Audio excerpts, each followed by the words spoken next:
नमस्ते दोस्तों, आज की इस कहानी में आपका स्वागत है। मेरा नाम विराट है और मैं गुजरात का रहने वाला हूँ। यह कहानी मेरी और मेरी मम्मी की है, जो एक सच्ची घटना पर आधारित है। मैं आप सबके सामने यह बताना चाहता हूँ कि कैसे मैंने अपनी मम्मी को तैयार किया, जबकि उनका मन नहीं था। तो दोस्तों, इस कहानी को दिल थाम कर सुनिएगा। दोस्तों, हमारे परिवार में मैं, मेरे पापा और मेरी मम्मी और मेरी एक छोटी बहन है। मेरे पापा का नाम ब्रिज मोहन है और वह एक प्राइवेट कंपनी में काम करते हैं। और मेरी मम्मी का नाम शालिनी है, वह एक गृहिणी है। और मेरी छोटी बहन का नाम अनुष्का है और वह हाई स्कूल में पढ़ती हैं। और मेरा नाम तो आपको पता ही होगा। तो चलिए आज बढ़ते हैं। मम्मी पापा की लव मैरिज हुई थी और वह दोनों ही काफी शिक्षित हैं, इसलिए हमारे घर का माहौल काफी खुला और आधुनिक है। अगर मम्मी की बात करूं तो वह अपने शरीर का बहुत ध्यान रखती हैं और अच्छी तरह से शिक्षित होने के कारण शर्ट, जीन्स और टॉप पहनना उनके लिए आम बात है। मम्मी अपनी फिटनेस का ध्यान रखने के कारण काफी आकर्षक और खूबसूरत दिखती हैं। मैं घर में उनका इकलौता बेटा हूँ, इसलिए मुझे हमेशा बहुत प्यार मिला है और पापा मम्मी कभी मुझे नाराज नहीं करते हैं।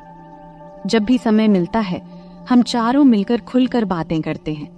तो ये कहानी शुरू होती है जब मैं कॉलेज में था। मेरी परीक्षाएं खत्म हो चुकी थीं और गर्मियों की छुट्टियां चल रही थीं। उस समय मेरी बहन का भी छुट्टियां चल रही थीं। चूंकि मैं कभी रिश्तेदारों के यहाँ रहने नहीं गया था, इसलिए मैंने छुट्टियां घर पर ही छुट्टियां बिताने का फैसला किया। हालांकि मेरी बहन नानी के घर जाने की जिद करने लगी थी, इसलिए पापा ने उसे नानी के घर छोड़ आए। मुझे घर पर छुट्टियां बिताने में कोई परेशानी भी नहीं थी, क्योंकि मैं घर पर लैपटॉप में गेम खेलता और मोबाइल पर टाइम पास करता रहता था। एक दिन मैं लैपटॉप पर गेम खेल रहा था और उस समय घर की काम वाली बाई छुट्टी पर गई हुई थी, इसलिए मम्मी ही सारे काम कर रही थी। पापा सुबह ऑफिस चले गए थे और मम्मी घर के काम निपटा रही थी। उन्होंने उस दिन राजस्थानी ड्रेस पहना हुआ था और चूंकि वे घर पर ही थीं, इसलिए उन्होंने दुपट्टा नहीं लिया था। इस समय मम्मी मेरे कमरे में आई और झाड़ू लगाने लगी। मैं बेड पर बैठा गेम खेल रहा था। जैसे ही मम्मी कमरे में आई और झाड़ू लगाने लगी, मैंने उनकी ओर ध्यान देना शुरू किया। चूंकि उन्होंने दुपट्टा नहीं लिया था, कुछ चीजें साफ दिखाई दे रही थीं। अचानक मम्मी ने मेरी ओर देखा और बोली, उठ, मुझे बेडशीट ठीक करने दे और फिर अपना गेम खेलना। फिर मैं तुरंत दूसरी तरफ देखने का नाटक करने लगा और फिर उठकर बाथरूम में चला गया। बाथरूम में जाकर मैंने सोचा कि कहीं मम्मी ने मुझे देखते हुए देख तो नहीं लिया। उस समय मैं डर गया था, लेकिन मेरे मन में कई तरह के विचार चलने लगे थे। मैं समझ नहीं पा रहा था कि जो मैंने देखा और सोचा वह सही था या गलत। फिर मैं बेडरूम में वापस आकर बैठ गया, लेकिन अब मेरा ध्यान गेम खेलने में नहीं लग रहा था। बेडशीट ठीक करके मम्मी किचन में चली गई थी। तब मुझे राहत मिली कि मम्मी को कुछ शक नहीं हुआ। फिर मैंने अपना लैपटॉप बंद कर दिया और मोबाइल पर टाइम पास करने लगा। अचानक मुझे एक नोटिफिकेशन आया और मैंने उस पर क्लिक किया। वहां मुझे कई कहानियां दिखीं, जिनमें एक कहानी माँ और बेटे के बारे में थी। मैंने वह कहानी पढ़ी जिसमें बेटा अपनी माँ के साथ किस तरह आनंद मनाता है। वह कहानी पढ़कर मेरे मन में भी कुछ वैसा ही ख्याल आने लगा। तब मैं बाथरूम में जाकर अपनी मम्मी के बारे में सोचते हुए हाथ से कुछ किया। फिर बाहर आया तो देखा कि उधर मम्मी किचन में खाना बना रही थी और फिर मैं फ्रिज से पानी की बोतल निकालते हुए मम्मी को देख रहा था। वे मेरी तरफ पीठ करके खड़ी थीं और मैं उन्हें ध्यान से देख रहा था। उनका ध्यान खाना बनाने में था, इसलिए उन्हें पता नहीं चला कि मैं उन्हें किस तरह देख रहा हूँ। और तभी अचानक मम्मी पीछे मुड़ी और मेरी तरफ देखते हुए बोली, क्या रे विराट, क्या हुआ, क्या देख रहा है? मैं घबरा गया और स्थिति संभालते हुए बोला, कुछ नहीं मम्मी, मैं देख रहा था कि मेरी प्यारी मम्मी कितनी मेहनत करती है, सुबह से लेकर रात तक। यह सुनकर मम्मी को बहुत अच्छा लगा और उसने कहा, हाँ बेटा, कुछ सालों में तुम्हारी भी पत्नी आ जाएगी मेरी मदद करने के लिए। और मम्मी हंस पड़ी। इतना कहकर मैं अपने बेडरूम में चला गया और सोचा कि मम्मी को क्या पता कि मैं उसे ही देख रहा था और क्या सोच रहा था। इस तरह मम्मी को देखते देखते कुछ दिन निकल गए और तब मैंने सोचा कि सिर्फ देखने से कुछ नहीं होगा, कुछ प्लान बनाना पड़ेगा। ऐसा सोचते सोचते शाम हो गई और पापा ऑफिस से घर आ गए। उन्होंने कहा कि ऑफिस के काम के लिए मुझे 10 दिनों के लिए विदेश जाना पड़ेगा। यह सुनकर मैं मन ही मन बहुत खुश हुआ और मैंने सहमति में सिर हिला दिया।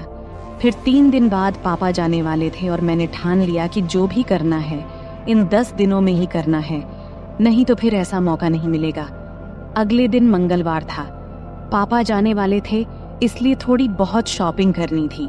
मम्मी और पापा शॉपिंग के लिए निकलने वाले थे। तब मुझसे पूछा, तू आएगा? तो मैंने मना कर दिया और कहा, आप लोग जाओ, मैं गेम खेलूंगा। फिर वे दोनों चले गए और उनके जाते ही मैंने दरवाजा लॉक किया और उनके बेडरूम में गया। मैंने अलमारी खोलकर देखा कि क्या मुझे कोई आइडिया मिलता है।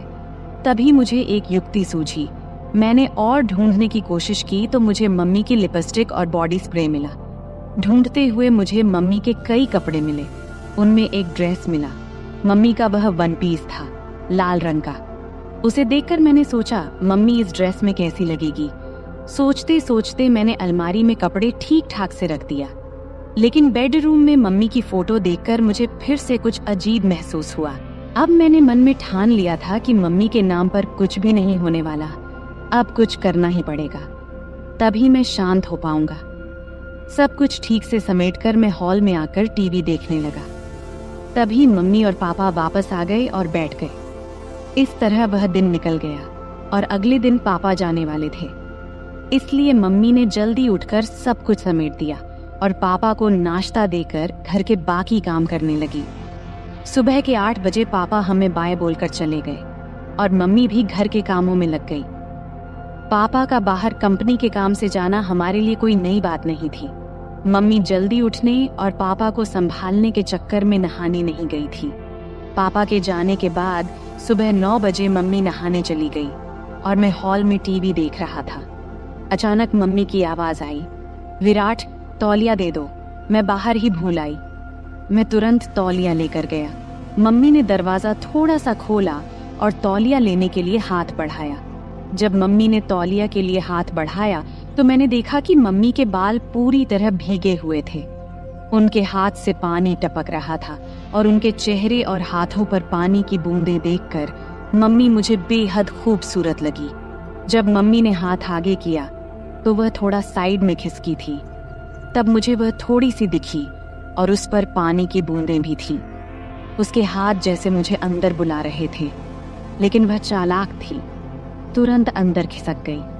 ऐसा लग रहा था कि मैं तुरंत अंदर जाकर उसे खड़ा खड़ा ही आनंद दे दूं। वैसे भी पापा घर पर नहीं थे, लेकिन मैंने खुद पर काबू किया और हॉल में आकर बैठ गया। फिर 5 मिनट बाद मम्मी तौलिया लपेटे हुए हॉल में आई और टीवी के पास लगे शीशे के सामने खड़ी होकर हेयर ड्रायर से बाल सुखाने लगी। मैं और भी ज्यादा परेशान हो गया और उसे पीछे से देखने लगा। जब जब मम्मी अपने बालों में हाथ डालकर हेयर ड्रायर से बाल सुखा रही थी, उसके लिए यह सब नॉर्मल था। लेकिन उसे क्या पता था कि पीछे सोफे पर बैठा लड़का उसे आनंद देने के लिए पागल हो रहा है और उसे पीछे से देख रहा है। मैंने मन में विचार किया कि आज से ही कोशिश करनी चाहिए और मैंने बिना समय गवाए बोला, मम्मी, तू हमेशा साड़ी और राजस्थानी ड्रेस ही पहनती है घर में? तब मम्मी बोली, क्यों रे बेटा, ऐसा क्या है? मुझे जो सही लगता है वो पहनती हूँ। तुम्हें ऐसा क्यों लगता है कि कुछ और पहनना चाहिए? तब मैंने कहा, कुछ नहीं मम्मी, कल जब तूने जीन्स और टॉप पहना था तो बस यूं ही कह रहा था। तब मम्मी बोली, अरे पागल, घर में कौन जीन्स और टॉप पहनता है? बाहर जाना हो तभी पहनूंगी ना। फिर मैंने कहा, ऐसा नहीं है मम्मी, जब तू साड़ी और राजस्थानी ड्रेस पहनती है तो थोड़ा उम्र दराज लगती है, इसलिए बोला। फिर मम्मी ने जवाब दिया कि अब जवान दिखकर क्या करना है, जिससे प्यार किया उसे शादी कर ली, और अब तुझ जैसा आलसी बेटा और अनुष्का जैसी खूबसूरत बेटी है, फिर और क्या चाहिए। इतना कहकर मम्मी जोर से हंसी और बेडरूम में कपड़े पहनने चली गई। मैं भी हंस पड़ा और टीवी देखने लगा। थोड़ी देर बाद मम्मी बाहर आई कपड़े बदल कर। देखकर मुझे खुशी भी हुई और नाराजगी भी, क्योंकि उसने मेरी बात मानी थी। नाराज इसीलिए कि अब वो फिर से पूरी तरह से ढकी हुई थी। मम्मी हॉल में आई और बोली, अब कैसी लग रही हूँ? मैं हैरान होकर बोला, वाह, अब तो तू एकदम मेरी उम्र की लड़की लग रही है। मम्मी बोली, अरे बुद्धू, तेरे और मेरे बीच 18 साल का अंतर है और कैसे मैं तेरी उम्र की लग सकती हूँ। अब मुझे समझ नहीं आ रहा था कि क्या कहूँ, लेकिन कुछ तो कहना था, इसलिए मैंने कहा, अरे मम्मी, हमारा और तेरा उम्र का अंतर हमें पता है, लेकिन बाहर किसी को थोड़ी पता है। अगर हम दोनों बाहर घूमने गए तो लोग सोचेंगे कि हम गर्लफ्रेंड बॉयफ्रेंड हैं। इतना कहकर मैं जानबूझकर रुक गया और मम्मी की प्रतिक्रिया देखने लगा। तभी मम्मी ने बिना समय गवाए उत्सुकता से पूछा, अच्छा और क्या, बोलना बेटा। अब आगे मैंने कुछ नहीं बोला, बस इतना कहा कि छोड़ो मम्मी, तुम्हें गुस्सा आ जाएगा। तब मम्मी बोली, मुझे कभी तुझ पर गुस्सा आया है क्या? और तुझे भी पता है कि मेरा बेटा कभी गलत नहीं करता, तो मुझे गुस्सा क्यों आएगा? अब जल्दी बोल, क्या कहने वाला था? तब मैंने कहा कि अगर हम साथ में बाहर कहीं घूमेंगे गए तो लोग हमें गर्लफ्रेंड बॉयफ्रेंड समझेंगे, लेकिन तुम्हारे गले में मंगलसूत्र देखकर वे हमें पति पत्नी भी समझेंगे। ये सुनकर मम्मी जोर जोर से हंसने लगी। फिर मम्मी बोली, अरे बाप रे, इतनी छोटी सी बात के लिए मुझे क्यों गुस्सा आएगा? और फिर से मम्मी हंसने लगी। तब मैंने उनसे कहा, हंसो मत मम्मी। इतना कहकर मम्मी ने मुझे चिढ़ाने के लिए फिर से हंसना शुरू कर दिया और मैंने मम्मी की तरफ दौड़ लगाई, मजाक में मारने के लिए। मम्मी तब भागकर किचन में चली गई और हंसती रही। फिर मैं हॉल में बैठकर सोचने लगा कि चलो, शुरुआत तो हो गई है, लेकिन अभी बहुत काम बाकी है और वो भी उतना ही मुश्किल। मम्मी बहुत संस्कारी है और मैंने कभी उसे ऐसा महसूस नहीं किया कि उसे इस तरह की किसी चीज की कमी महसूस हो रही हो। मम्मी और पापा की लव मैरिज होने की वजह से खुशी तो उनमें पहले से ही है। जरूरत तो मुझे थी और मुझे वो जरूरत किसी भी हाल में पूरी करनी थी, वो भी मम्मी से। फिर थोड़ी देर बाद मैंने फिर से कोशिश शुरू की। मम्मी किचन में काम कर रही थी। मैं वहां गया और कहा, मम्मी, तुम्हें रोज रोज ये काम करते करते बोर नहीं होता क्या? तब मम्मी ने कहा, नहीं बेटा, जब हमारी काम वाली बाई आती है तब मुझे आराम मिलता है। तब मैंने कहा, माँ, अभी तो छुट्टियां शुरू ही हुई हैं और मुझे बहुत बोरियत फील हो रही है। तब मम्मी ने बोला, तो क्या करें, कहाँ चलें घूमने? हम दोनों ही हैं घर में अब। मैंने कहा, हाँ चलेंगे मम्मी, लेकिन पापा के आने के बाद। तब मम्मी बोली, तब तक क्या करेगा? मैंने बोला, मुझे एक गेम पता है, अगर तुम्हें कोई दिक्कत न हो तो खेलते हैं घर में। मम्मी ने कहा, मुझे लैपटॉप पर गेम्स खेलने में कोई दिलचस्पी नहीं है, कुछ और बताओ। फिर मैंने कहा, अरे मेरी प्यारी मम्मी, लैपटॉप पर नहीं, बस ऐसे ही हम दोनों खेलेंगे। तब मम्मी बोली, अच्छा ठीक है, कौन सा गेम है? मैंने बोला, मम्मी, ट्रूथ और डेयर। तब मम्मी बोली, अच्छा वो गेम ठीक है, खेलते हैं, लेकिन पहले मुझे घर के काम खत्म करने दे, फिर खेलेंगे। तब मैंने कहा, ठीक है मम्मी, तब तक मैं अपने बेडरूम में जाता हूँ, जब तुम्हारा काम खत्म हो जाए तो बेडरूम में आ जाना। ये कहकर मैंने उसे पीछे से गले लगा लिया और गाल पर एक किस किया और फिर बेडरूम में जाकर बैठ गया। मैं बेडरूम में बैठकर सोचने लगा कि मम्मी तैयार तो हो गई है, लेकिन क्या पूछूं जिससे उसे गुस्सा न आए और मेरा काम भी हो जाए।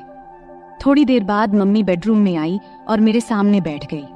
फिर मम्मी बोली, अब बोल, क्या खेलना है? तब मैंने बोला, मम्मी तुम्हें तो पता ही ट्रूथ और डेयर का खेल, अब मुझे बताओ कि गेम की शुरुआत तुम करोगी या मैं? तब मम्मी ने कहा, तुम ही करो शुरुआत। फिर मैंने मम्मी से पूछा, आपको ट्रुथ चाहिए या डेयर? तब मम्मी बोली, ट्रुथ।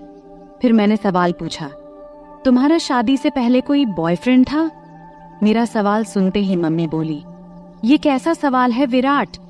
तब मैंने कहा, यही मेरा सवाल है और आपने ही तो ट्रुथ चुना है, तो अब बताओ। फिर मम्मी बोली, हाँ मेरा बॉयफ्रेंड था और वह तुम्हारे पापा ही है। इसके बाद मैं मम्मी से बोला, अब आप मुझसे पूछो, मेरा भी ट्रुथ है। तब मम्मी ने थोड़ा सोचा और फिर मुझसे सवाल पूछा। मम्मी बोली, तुम्हारी कोई गर्लफ्रेंड है? तब मैंने हाँ में जवाब दिया और कहाँ हाँ है, वह मेरे सामने ही बैठी है। मेरा जवाब सुनते ही मम्मी थोड़े गुस्से में बोली, अरे बेटा, ऐसा बोलना गलत है। मैं तुम्हारी मम्मी हूँ। शुरू में ही मेरा आत्मविश्वास थोड़ा कम हो गया, क्योंकि मम्मी को ऐसे गेम्स में कोई इंटरेस्ट नहीं था और वह संस्कारी थी। लेकिन मैं हार मानने को तैयार नहीं था। तभी मैंने कहा, अरे मम्मी, मजाक में बोला था, आप तुरंत क्यों गुस्सा हो जाती हो? तब मम्मी प्यार भरी मुस्कान के साथ हंस पड़ी और सिर हिला दिया। इसके बाद फिर मैं मम्मी से पूछा, अब आपको क्या चाहिए, ट्रुथ या डेयर? तो फिर से मम्मी ने ट्रुथ बोला। तब मैं उनसे सवाल किया, शादी से पहले क्या आपने कभी आनंद लिया या कोई खेल खेला है? तब मम्मी गुस्से में बोली, विराट, ये ज्यादा हो रहा है। मुझे नहीं लगता कि तुम्हें ऐसे सवाल पूछने चाहिए। अब हमें यहीं रखना चाहिए। इस पर मैं कहा, अरे मम्मी, हम अच्छे दोस्त हैं और मुझे नहीं लगता कि तुम मुझसे कुछ छुपा सकती हो। अगर तुम मुझसे प्यार करती हो और मुझ पर विश्वास है तो। फिर मम्मी बोली, लेकिन बेटा, तुम मेरे बेटे हो और ये बातें सही नहीं है। तब मैंने उनसे कहा, मम्मी, तुम तो बहुत पढ़ी लिखी हो, फिर भी तुम्हें ये बातें गलत लगती हैं। ये वही बातें हैं जो हमें फर्स्ट साइंस में सिखाई जाती हैं। तब मम्मी बोली, ये साइंस में नहीं सिखाई जाती बेटा। तब मैंने कहा, नहीं सिखाई जाती तो फिर मुझे इन चीजों के बारे में कुछ भी पता नहीं होना चाहिए। इसके बाद मम्मी बोली, तुम्हें हर चीज जानने का पूरा हक है, लेकिन ध्यान रखो कि तुम किससे पूछ रहे हो। तुम मुझसे यानी अपनी माँ से ये सब पूछ रहे हो। तब मैंने कहा, मम्मी, तुम्हें भी पता है कि मेरे कोई और दोस्त या गर्लफ्रेंड नहीं है, तो मैं किससे पूछूं? तुम ही हो जिससे मैं हर बात करता हूँ। तब मम्मी को थोड़ा बुरा लगा, क्योंकि बचपन से ही मैं ज्यादा बाहर नहीं गया था और इसलिए मेरे ज्यादा दोस्त भी नहीं थे। उसे समझ में आ गया कि मैं नहीं मानूंगा, तो वह बात करने के लिए तैयार हो गई। तब मम्मी बोली, हाँ, हमने कई बार वैसे किया है और एक बार आनंद भी लिया था। तब मैंने कहा, मम्मी, इतनी छोटी सी बात के लिए कितना समय लिया? इस पर मम्मी बोली, अब तो खुश हो ना? फिर मम्मी थोड़ी मुस्कुराई और बोली, अब तुम बताओ, तुम्हें क्या चाहिए, ट्रुथ या डेयर? तब मैंने उनसे कहा, डेयर। इसके बाद मम्मी ने सवाल किया, क्या तुमने कभी किसी को किस किया है? तब मैंने कहा, नहीं, लेकिन अगर कोई लड़की तुम्हारी तरह दिखने वाली और तुम्हारे जैसी मिली तो जरूर करूंगा। इस पर मम्मी बोली, क्या? अभी तो तुम कह रहे थे कि मैं तुम्हारी गर्लफ्रेंड हूँ और अब फिर कह रहे हो कि अगर कोई और मिली तो करोगे। इतना सुनते ही मैंने बोला, तो क्या तुम्हें किस करूं? तब मम्मी बोली, हाँ, लेकिन गाल पर। मैंने कहा, नहीं, मुझे कहीं और चाहिए।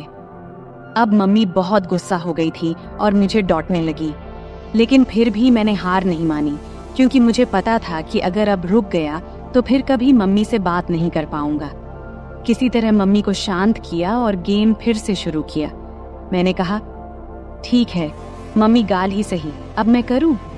तब मम्मी बोल, हाँ, जल्दी करो। तब मैंने मम्मी के पास गया और कुछ देर देखता ही रहा। फिर मैंने वह किया जो मुझे नहीं करना चाहिए था। फिर धीरे धीरे मम्मी को तैयार करके मैंने मजा लेना शुरू कर दिया। अभी थोड़ा सा लिया था, तभी मम्मी ने मुझे रोकने की कोशिश की।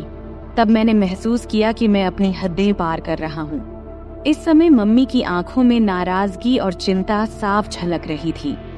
उन्होंने मुझे प्यार से समझाते हुए कहा, विराट, ये सब बातें एक मजाक तक ठीक हैं, लेकिन माँ बेटे के रिश्ते की एक मर्यादा होती है, हमें उसे पार नहीं करना चाहिए। मैंने मम्मी की बात को गंभीरता से लिया। मुझे भी एहसास हुआ कि मम्मी का दिल दुखाना गलत था। मैंने मम्मी से तुरंत माफी मांगी और उनसे वादा किया कि अब मैं ऐसा कोई मजाक नहीं करूंगा जिससे हमारे रिश्ते में कोई दूरी आए। मम्मी ने मेरी माफी को स्वीकार करते हुए मुझे गले लगा लिया और कहा, बेटा, मैं हमेशा तुम्हारी दोस्त रहूंगी, लेकिन हमें यह भी याद रखना चाहिए कि हमारे रिश्ते की कुछ सीमाएं होती हैं। तब मैंने मम्मी से कहा, हाँ मम्मी, अब मैं समझ गया हूँ, मैं आपको कभी दुखी नहीं करूंगा। इसके बाद हम दोनों ने हंसते हुए फिर से सामान्य बातचीत शुरू की। अब मम्मी ने मुझे मेरे दोस्तों के साथ अधिक समय बिताने की सलाह दी और कहा कि जीवन में रिश्तों की मर्यादा और सम्मान बनाए रखना बेहद जरूरी है। इस बातचीत ने मुझे यह सिखाया कि मजाक की भी एक सीमा होती है और रिश्तों में आपसी समझ और सम्मान होना चाहिए। अंत में हम दोनों ने एक दूसरे के साथ हंसते हुए खेल खत्म किया और यह वादा किया कि हमारे बीच दोस्ती और प्यार हमेशा बना रहेगा, लेकिन रिश्तों की मर्यादा को भी कभी नहीं भूलेंगे। तो दोस्तों, यह थी हमारी आज की छोटी सी कहानी। आपको यह कहानी कैसी लगी कमेंट करके जरूर बताएं। अगर आपको यह कहानी पसंद आई हो तो इसे लाइक करें और अपने दोस्तों के साथ शेयर करें। आगे भी ऐसी ही रोमांचक कहानियों के लिए हमारे चैनल को सब्सक्राइब करें और बेल आइकन दबाना न भूलें ताकि आप हमारी कोई भी कहानी मिस न करें। धन्यवाद। यह कहानी काल्पनिक है, इसे किसी गलत उद्देश्य से न लिया जाए। अरे, मैं तुमसे कुछ पूछ रही हूँ बेटा, तुम्हारा ध्यान कहाँ है? नीचे बैठकर सब्जी काटते हुए माँ बोली। तब मेरा ध्यान कहीं और था। फिर झट से ध्यान भटकाते हुए बोला, क्या कह रही थी माँ? तब दोबारा से माँ ने कहा, मैं ये कह रही थी कि आजकल तुम्हारा काम बहुत बढ़ गया है, ऐसा लगता है। मैंने जवाब देते हुए कहा, हाँ माँ, काम तो बहुत बढ़ गया है, अब तो समय ही नहीं मिलता, इसलिए अभी मैं ग्राहकों की डिमांड पूरी करने में लगा हूँ। बस थोड़े दिन आप इंतजार कर लो, सब खत्म होते ही जल्द ही मैं आपको फ्री मिलूंगा। नमस्ते दोस्तों, आज की इस कहानी में आपका स्वागत है। मेरा नाम अभय है और आज मैं आपको अपनी और अपने माँ की कहानी सुनाने वाला हूँ। मेरे माता पिता का तलाक उनकी शादी के 5वें साल में ही हो गया था। उस समय मेरी उम्र सिर्फ 4 साल थी और मेरी माँ 24 साल की थी। तब मेरे नाना ने मेरी माँ से उनकी दूसरी शादी के लिए कहा, लेकिन तब माँ ने साफ साफ शादी से मना कर दिया था। तब कोर्ट के फैसले के अनुसार पापा हर महीने 40,000 रुपए और रहने के लिए एक घर दिए थे, जिससे हमारी सारी जरूरतें पूरी हो जाती थीं। तब हम एक सोसाइटी में एक बेडरूम और एक किचन के फ्लैट में रहते थे।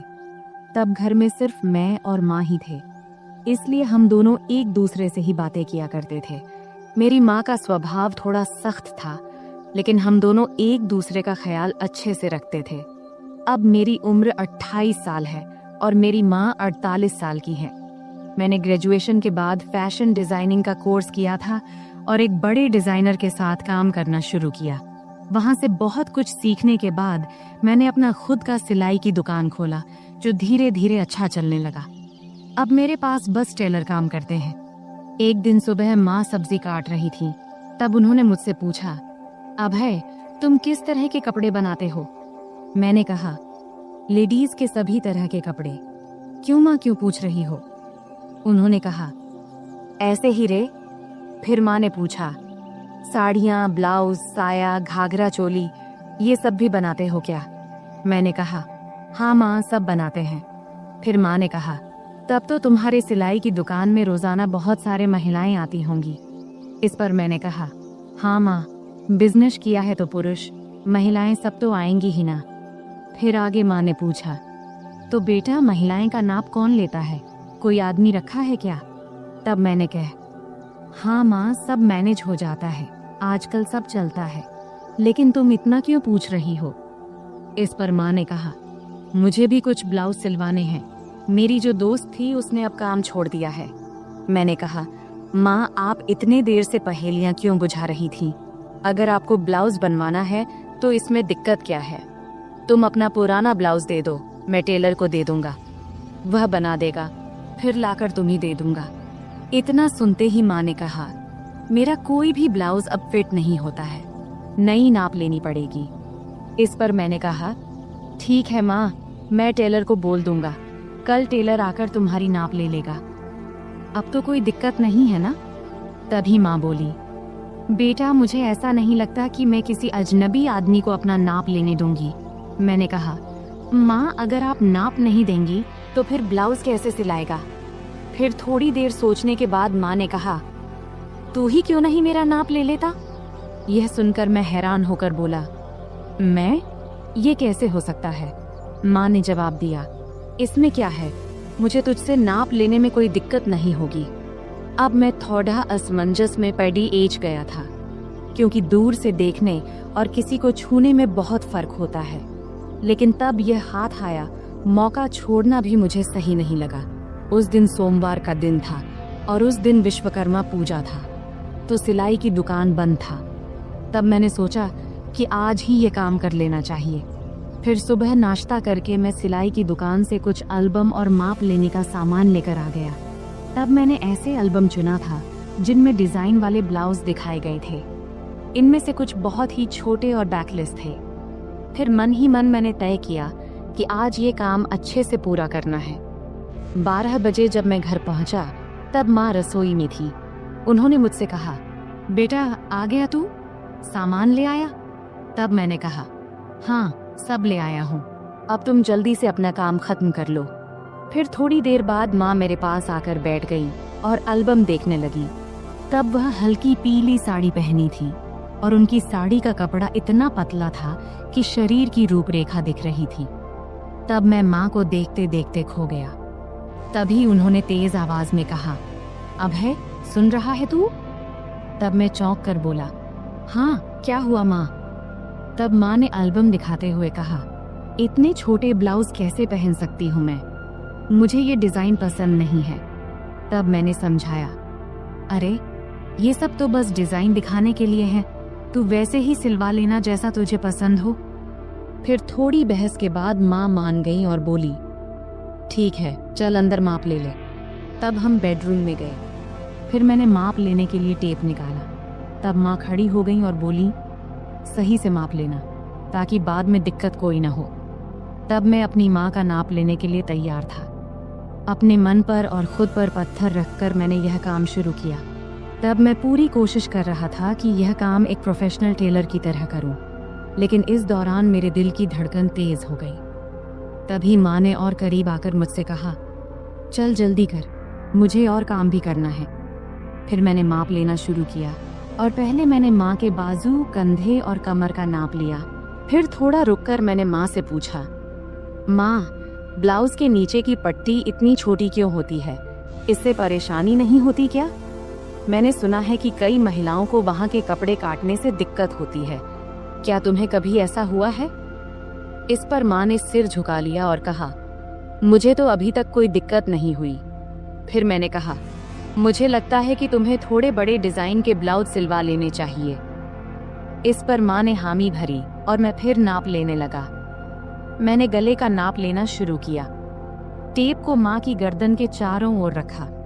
तब मैंने यह ध्यान रखा कि मेरी उंगलियां उनकी त्वचा को न छुएं और उनसे 1 इंच की दूरी पर रहें। फिर आगे मैंने पूछा, गला इतना रखना है या थोड़ा कम ज्यादा करूं? क्योंकि मेरी माँ का गला थोड़ा बड़ा था और वहाँ थोड़ी सी गहराई दिखाई दे रही थी, इसीलिए मैंने थोड़ा झिझकते हुए कहा, माँ तुम्हें क्या ठीक लगेगा? माँ ने मुस्कुराते हुए कहा, बेटा तुम तो अब इस काम में माहिर हो गए हो। मैंने जवाब दिया, माँ तुम जैसा कहोगी मैं वही करूँगा। फिर माँ ने फिर कहा, टेप को इतना दूर क्यों रखा है, इसे सही जगह पर रखो तभी नाप सही आएगा। ये कहते हुए माँ ने टेप को अपने हाथ से सही जगह पर लगा दिया। इस दौरान मेरे हाथ पहली बार माँ की गर्दन को छू गए। तब मुझे ऐसा लगा जैसे मुझे जोर का झटका लगा हो, लेकिन मैंने खुद पर काबू रखा और उस पल का पूरा आनंद लिया। तभी माँ ने कहा, ये पुराने ब्लाउज अब टाइट हो गए हैं, अब मैं थोड़ा ऊंचे और गहरे गले के ब्लाउज सिलवाने की सोच रही हूँ। तुम्हें क्या लगता है? अभय तुम तो इतनी महिलाओं के कपड़े सिलते हो, बताओ मेरे शरीर के हिसाब से क्या और कैसे अच्छा लगेगा। तब मैंने सोचा कि अगर मैंने अब आगे कदम नहीं बढ़ाया तो मैं अपने आप तक ही सीमित रह जाऊंगा। इसीलिए मैंने अलग अलग तरकीबें आजमाने का फैसला किया। मैंने माँ को बड़ी सहजता से अपने सिलाई की दुकान में बनने वाले अलग अलग डिजाइन के ब्लाउज के बारे में बताने और समझाने का सोचा। मैंने कहा, मुझे लगता है कि गला जितना गहरा है उतना ही काफी है, लेकिन अगर गले को गहरा रखकर बाकी हिस्से को थोड़ा बड़ा बना दिया जाए तो कैसा रहेगा? फिर मैंने टेप को उनके गले से निकालते हुए कहा, और गले को थोड़ा और गहरा बनाने में क्या दिक्कत है? फिर माँ बोली, बाकी हिस्से को बड़ा कैसे करेंगे ये बताओ। अब माँ भी थोड़ा सहज होने लगी थी और यही मैं चाहता था। मैंने कहा, 1 मिनट रुकिए, मैं आपको समझाता हूँ, लेकिन उससे पहले आखिरी माप ले लेने दीजिए। फिर मैंने कहा, आप दोनों हाथ को थोड़े ऊपर उठाओ। अब मैं उसके पीछे जाने वाला था। उसने हाथ उठाए ही थी कि मैं उसके करीब आकर उसकी पीठ के पीछे से अपने हाथ ले गया। फिर मैंने उसके कंधों पर हाथ रखा और उसे धीरे धीरे उसकी कमर के बीच तक लाकर नाप लिया और बोला, माँ, यह 34 इंच आ रहा है। चलो एक काम करते हैं, 33.5 या 34.5 ही ले लेते हैं। वैसे भी सिलाई करते वक्त अलग अलग डिजाइन के लिए थोड़ा बहुत अंतर रखना पड़ता है। फिर मैंने माँ से पूछा, माँ, क्या आपको बुरा लग रहा है माप लेने से? माँ ने जवाब दिया, नहीं बेटा, ज्यादा नहीं। फिर मैं थोड़ा झिझकते हुए उसकी साड़ी के 34 इंच का माप लेते हुए बोला, माँ अब बता, तेरा माप तो लगभग सब सही है। उसने कहा, थोड़ा टाइट लग रहा है बेटा। फिर मैंने टेप को गले में डालकर कहा, अब यहाँ आईने के सामने आ जाओ। फिर मैंने उसके दोनों कंधे पकड़कर उसे आईने के सामने खड़ा कर दिया। तब उसके चेहरे पर एक सवालिया भाव था। फिर मैंने कहा, माँ, सब बताता हूँ, थोड़ा सा रुक जा, पहले पानी पीकर आता हूँ, तुझे चाहिए क्या? तब उसने सिर हिलाकर मना कर दिया। फिर मैं रसोई में गया, पानी पिया और खुद को थोड़ा ठीक किया। फिर कुछ आगे का सोचने लगा कि अब यह सब करते हुए मैं अगले कौन सा कदम बढ़ाऊं। तब 2-3 विकल्प मेरे मन में आए। फिर मैं वापस बेडरूम में आ गया। तब माँ ने अपना पल्लू फिर से कंधे पर ठीक से ले लिया था, लेकिन 6 फुट के बड़े शीशे के सामने वह बेहद ही सुंदर लग रही थी, जिसे मैं शीशे में ही निहारने लगा। तभी माँ बोली, कहाँ ध्यान है बेटा, इधर देखो, अब मैं तुझे इसी ब्लाउज में बदलाव करके दिखाती हूँ, जैसा कि तूने मुझसे कहा कि हम गले को 1 इंच गहरा कर लेते हैं। फिर उसने कहा, तू ऊपर वाला हुक खोल और ऊपरी किनारों को अंदर मोड़ कर देख। तब उसे ठीक से समझ नहीं आया, तो उसने प्रश्न भरी नजरों से मेरी ओर देखी और बोली, मुझे समझ नहीं आ रहा, तू ही कर ले, मैं यह तुझ पर छोड़ती हूँ। तब तीर सीधे निशाने पर लगा था और मुझे भी यही चाहिए था। फिर मैंने आराम से उसके हुक खोले और किनारों को उलटी दिशा में अंदर की तरफ मोड़ने लगा। मैं ऐसा कर रहा था और वह खुद को शीशे में देख रही थी। फिर मैं जल्दी जल्दी अपने काम निपटाने लगा।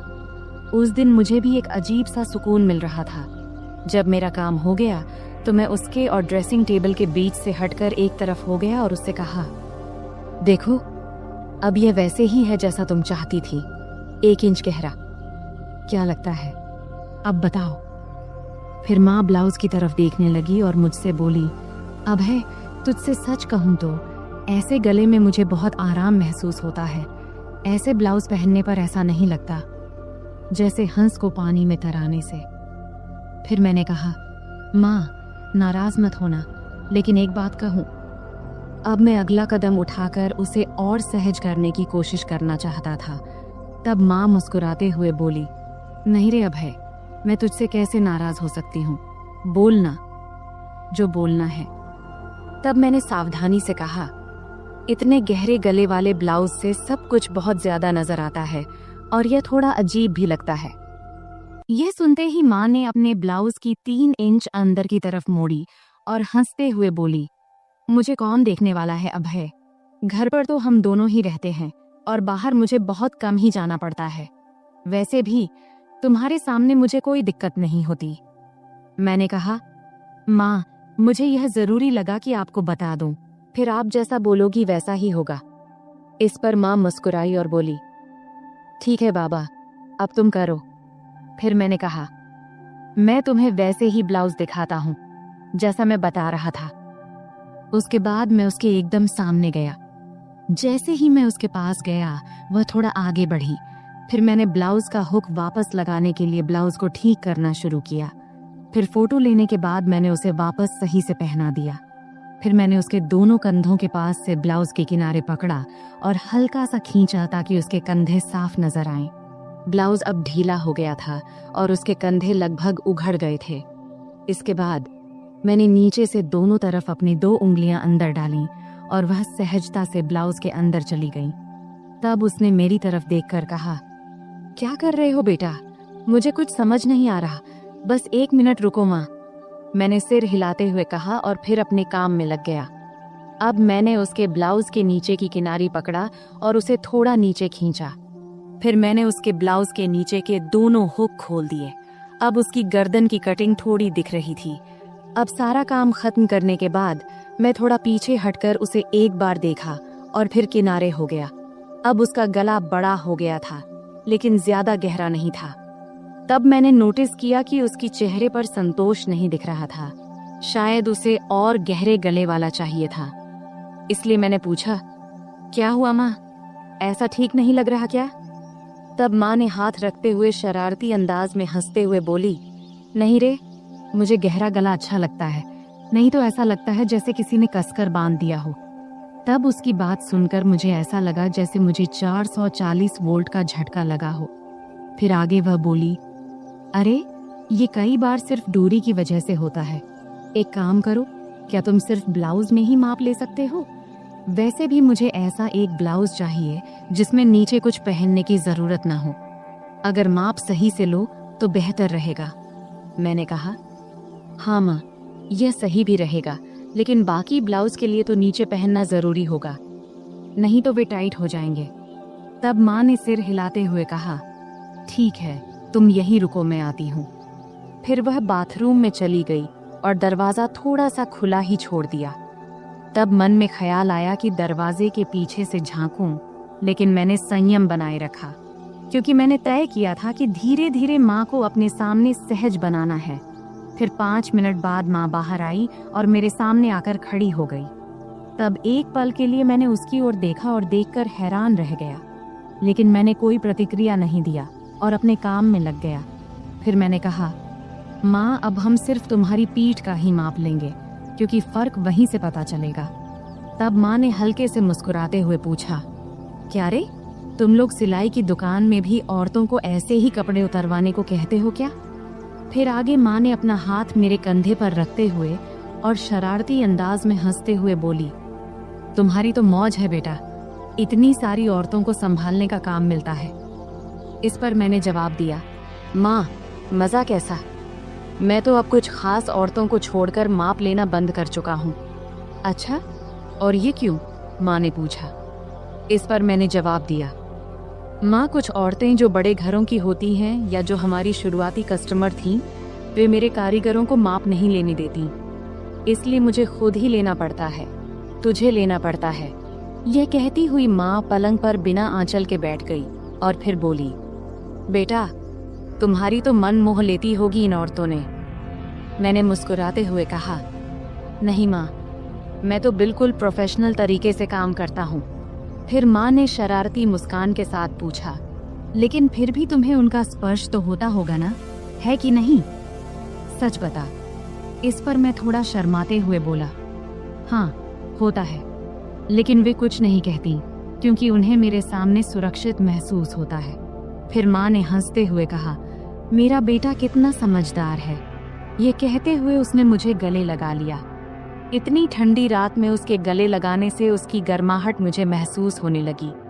फिर थोड़ा पांव खींचते हुए माँ ने पूछा, बेटा, तुमने ये सब बातें कहाँ से सीखी? मैंने कहा, माँ, इन औरतों से ही। वे इतने अलग अलग शब्द बोलती हैं कि क्या बताऊं। फिर माँ ने मजाक करते हुए कहा, अच्छा बेटा, तुम मुझे भी कुछ बताओ। तब मैंने कहा, नहीं माँ, तुम हंसोगी और कहोगी कि ये सब मुझे कैसे पता। माँ बोली, नहीं बेटा, मैं समझती हूँ कि तुम अब बड़े हो गए हो, लेकिन मुझे यह भी समझना है कि तुम्हें क्या पता है और क्या नहीं। फिर मैंने हिम्मत जुटाकर माँ से कुछ बातें साझा किया। तब माँ ने आत्मविश्वास से कहा, अरे बाबा, तुम्हें तो सब पता है। फिर मैंने हंसते हुए कहा, चलो छोड़ो ये सब, अब तुम्हारा नया डिजाइन वाला ब्लाउज लेकर आता हूँ। फिर मैंने उठते हुए पूछा, हाथ लगाऊं तो चलेगा ना? तब माँ ने खुद को सभ्य दिखाने की कोशिश करते हुए कहा, अरे हाँ बेटा, मुझे तुम पर पूरा भरोसा है। और क्या तुमने इतना जल्दी सब कुछ फिट कर लिया? फिर माँ ने थोड़े जोर से हंसते हुए कहा, बेटा देख ले, कहीं कुछ और लगाना बाकी तो नहीं है। तब उसके इस मजाक से मैं शर्म से लाल हो गया। अब वह पल भी आ गया था जिसका इंतजार था। फिर मैंने माँ को ड्रेसिंग टेबल के सामने खड़ा किया और खुद उसके पास जाकर खड़ा हो गया। फिर मैंने अपने दोनों हाथ नीचे लाते हुए कहा, देखो ये कितनी नीचे तक जा रहा है, इसका कारण इसका माप है। यह कहते हुए मैंने अपने दोनों हाथ उसके ब्लाउज के किनारे पर रख दिया तब मेरी धड़कन एकदम से तेज हो गई थी और हाथ भी हल्के से कांप रहे थे। मेरी माँ अभी भी उतनी ही क्यूट लग रही थी, भले ही वह थोड़ी बड़ी हो गई थी। फिर माँ ने अपना हाथ मेरे हाथ पर रखते हुए हल्का सा हिलाते हुए कहा, अभय, सच कहूँ तो मुझे इसमें कोई दिक्कत नहीं है। मैं इसे ब्लाउज पहनने को तैयार हूँ, लेकिन मेरी एक ही शर्त है, गला जितना गहरा हो सके उतना चलेगा। तभी मैंने हाथ हटाते हुए पूछा, माँ एक बात बताओ, तुम्हें और बाकी औरतों को गहरा गला ही क्यों पसंद आता है? नॉर्मल गला भी तो अच्छा लगता है। इस पर माँ ने मुस्कुराते हुए बोली, अरे बेटा, मुझे तो ये घर में ही पहनने हैं। घर में तो कोई दिक्कत नहीं है, इससे थोड़ा आरामदायक लगता है और गर्मी भी नहीं लगती। फिर माँ बोली, बेटा तुम एक बात बताओ, अगर गला बहुत गहरा हुआ तो पट्टी दिखेगी क्या? मैंने जवाब दिया, हाँ जरूर दिखेगी, लेकिन अगर गर्मी लगती है तो आल घर में सिर्फ गाउन क्यों नहीं पहनती? खैर कुछ ना पहनोगी तब भी चलेगा, मैं तुम्हारे लिए एक सुंदर स्लीवलेस गाउन सिलवा देता हूँ। तब माँ ने अपना नाक सिकोड़ते हुए कहा, गाउन और वह भी स्लीवलेस? मुझे पसंद नहीं है। तब मैंने समझाते हुए कहा, अरे घर में तो कोई दिक्कत नहीं है, वैसे गर्मी में पेटीकोट भी नहीं पहनोगी तो और आरामदायक लगेगा। चलो एक काम करते हैं, एक ऐसा गाउन सिलवा कर देख लो, बस एक बार पहन कर देखना, अगर अच्छा लगे तो ठीक, वरना मत पहनना। तब माँ ने सोचा और कहा, ठीक है बाबा, एक बार ट्राई कर लेंगे, अब आगे क्या करना है? मैंने हल्की मुस्कान के साथ कहा, अब तो बस इसे फाइनल कर लेते हैं, और अगर गाउन अच्छा लगा तो तुम्हें और भी सिलवा दूंगा। फिर मैंने माँ को गाउन का सैंपल दिखाने के लिए अलमारी से एक गाउन निकाला और कहा, देखो ये स्लीवलेस है, लेकिन इसका मटेरियल बहुत कंफर्टेबल है, इसे पहन कर देख लो, अगर अच्छा लगे तो इस डिजाइन में कुछ और बना दूंगा। माँ थोड़ा हिचकिचाई, लेकिन फिर उसने कहा, ठीक है, इसे पहन कर देखती हूँ। वह गाउन लेकर बाथरूम में चली गई। तब मैं थोड़ा नर्वस था, लेकिन खुद को शांत रखने की कोशिश कर रहा था। कुछ देर बाद माँ बाहर आई। गाउन में वह बहुत प्यारी लग रही थी। आते उसने पूछा, कैसा लग रहा है बेटा? मैंने कहा, बहुत अच्छा लग रहा है, तुम पर यह डिजाइन बहुत सूट कर रहा है। फिर माँ ने आईने में खुद को देखा और हल्के से मुस्कुराई। फिर उसने कहा, हाँ ये तो सच में बहुत आरामदायक लग रहा है। फिर मैंने माँ से कहा, तो पक्का, अब मैं ऐसे 2-3 और डिजाइन तैयार कर दूंगा। माँ ने कहा, ठीक है, लेकिन ध्यान रखना कि मटेरियल हमेशा ऐसा ही होना चाहिए, और हाँ गला थोड़ा गहरा हो तो बेहतर होगा। फिर मैंने सहमति में सिर हिलाया। यह कहते हुए माँ फिर से सामान्य कपड़ों में वापस आ गई। फिर हमारी बातचीत यही खत्म हो गई। आखिरकार मैंने महसूस किया कि माँ के साथ ये बातचीत न केवल उनके आराम के लिए थी, बल्कि एक नए दृष्टिकोण को समझने की भी थी। यह एक ऐसा पल था जहां हम दोनों एक दूसरे की भावनाओं को बेहतर तरीके से समझ सके। तो दोस्तों, यह थी हमारी आज की छोटी सी कहानी। आपको यह कहानी कैसी लगी कमेंट करके जरूर बताएं, और अगर आपको यह कहानी पसंद आई हो तो इसे लाइक करें और अपने दोस्तों के साथ शेयर करें।